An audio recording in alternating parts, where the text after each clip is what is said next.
Olá a todos, é um prazer estar aqui com vocês. Eu me chamo Ana Luísa Costa, sou arquiteta e urbanista formada pela Universidade Federal do Ceará e atualmente mestranda pelo Programa de Pós-Graduação em Artes Visuais da Universidade de São Paulo. É um prazer estar aqui no 30º Encontro Nacional da Ampab para apresentar o meu artigo, cujo título é Reflexões sobre o papel do espaço como protagonista na arte contemporânea. A intenção desse artigo parte do interesse de refletir e analisar sobre os papéis que o espaço positivo pode assumir em algumas manifestações artísticas, em específico o papel de protagonista em algumas manifestações artísticas contemporâneas. Gostaria de introduzir, já apontando que esse estudo e essa análise a respeito do papel do espaço positivo nas manifestações, na leitura de obras de arte, pode ser feito desde o início da história das exposições. Porém, esse artigo vai se ater especificamente no período considerado pela história da arte como o início, né, das manifestações artísticas contemporâneas, por acreditar que esse é o período que houve um bombardeamento de manifestações que começaram a questionar realmente o papel do espaço, do espectador e da obra de arte em si. Para realizar, então, essa reflexão, entende-se que existem frentes conceituais, né, que devam ser mencionadas. A primeira delas seria a relação entre arte contemporânea e espaço. Assim, se parte da obra crítica, da crítica de arte francesa Annie Coquelin e da crítica norte-americana Marianne Staniszewski, que nas obras delas, duas autoras apresentam um ponto de partida determinante desse processo relacional entre arte e espaço, iniciado na década de 1920 e 1930, com as vanguardas históricas, principalmente as exposições e feiras realizadas pelo movimento surrealista e dadaísta, como, por exemplo, a primeira Feira Internacional Dada, realizada em Berlim, no ano de 1920, que trouxe, né, esse caráter disruptivo da forma e das relações em que as obras eram expostas no espaço e com os visitantes, com o público, né.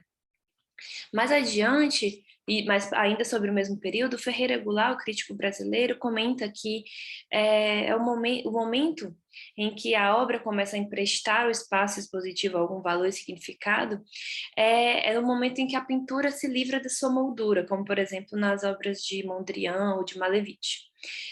Segundo o autor, então, seria com essa liberação da moldura que a obra começaria a emprestar ao espaço, às paredes e o resto do espaço positivo, algum valor e significado artístico.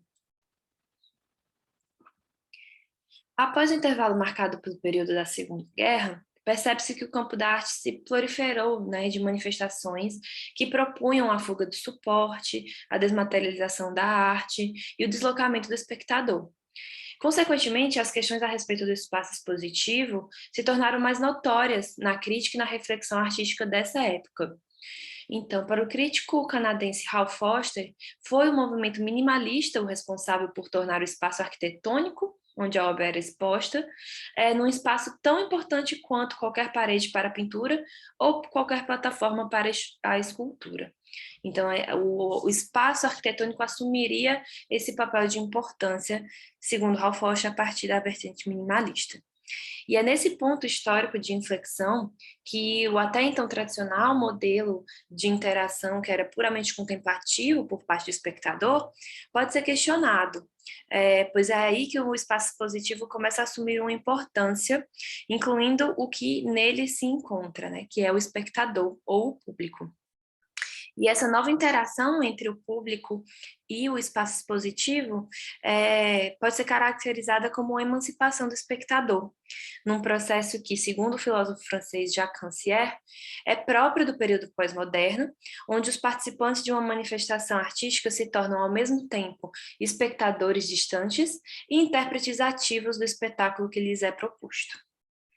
Bom, Assim, pensando nesse momento histórico, a gente consegue pensar que esse momento fornece possibilidades de experiências artísticas que proponham um protagonismo do espaço.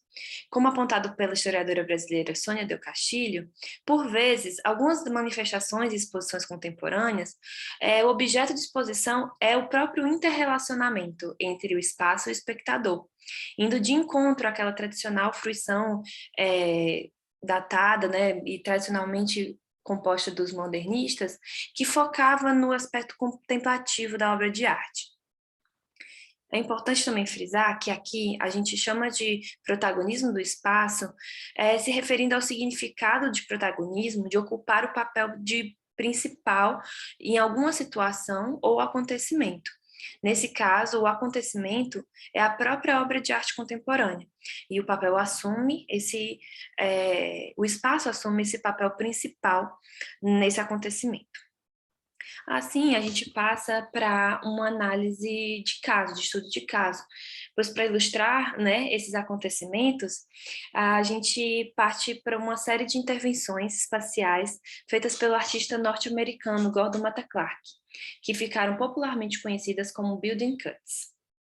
Realizando cortes e incisões em residências suburbanas que estavam condenadas à demolição, a ação de Matta Clark buscava deslocar a percepção espacial e imagética já estabelecida daqueles espaços, desvelando novas perspectivas e vínculos entre a materialidade existente e os recortes realizados.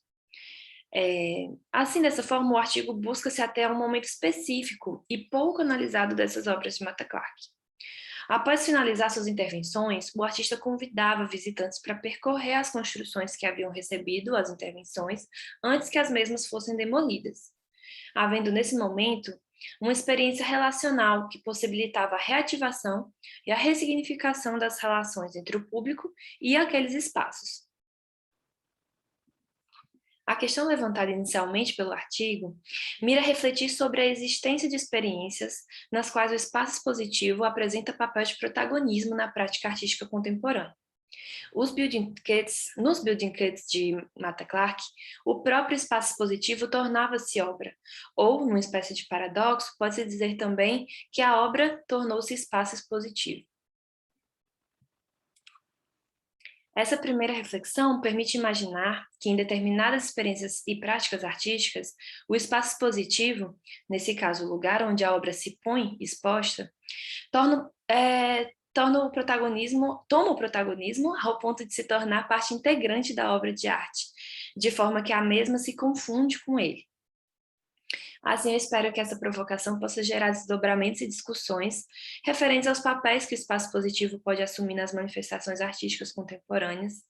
E encerro aqui essa apresentação. Obrigada pela atenção e até breve.